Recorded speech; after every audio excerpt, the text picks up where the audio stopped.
Hello everyone, it's another beautiful day. And today, isasamahan ninyo ako para puntahan ang isa sa pinaka-miraculous na simbahan dito sa Cebu. At para sa hindi pa nakapunta dito, the exact location is Lindogon, Simala, Cebu. And we are now here. So dito, bago tayo makapasok, ay may mga nagtitinda ng mga pasalubong, mga bulaklak at iba't ibang delicacies ng Cebu. Bago tayo makapasok, we need to undergo inspection.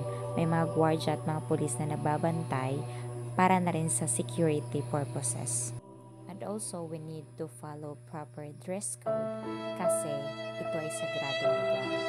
And as you have noticed in my video, napakaraming tao kasi it's Mama Mary's birthday this coming April 8, 2024. Napakarami na ng mga devotees ang dumadagsa ngayon for the birthday of Mama Mary, maybe because ayaw nilang makipagsiksikan sa maraming tao during that day.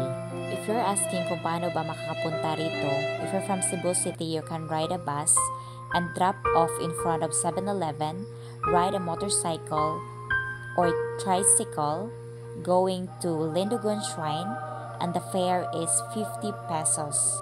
Another option also is you can have V-Hire. This will take you directly to Lindogon Shrine.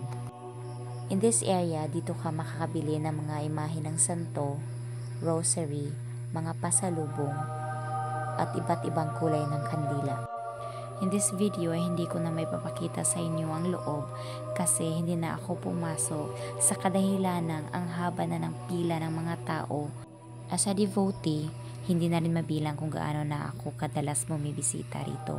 Kaya ngayon sinisiguro ko na lang na magsindi ng kandila. At dito na nga bumili na kami ng kandila para makapagdasal na. Additional information pala, may iba't ibang kulay ang kandila depende sa pinagdadasal mo at pinapasalamat. This area ay intended kung saan dito ka magsisindi ng kandila at para makapagdasal ka ng taimtim. Napakalaki ng lugar kung saan napakapayapa ng paligid. Abot tanaw mo ang langit. With a strong devotion and faith, we wish you a happy birthday, Mama Mary. Please keep us all safe. And thank you for everything.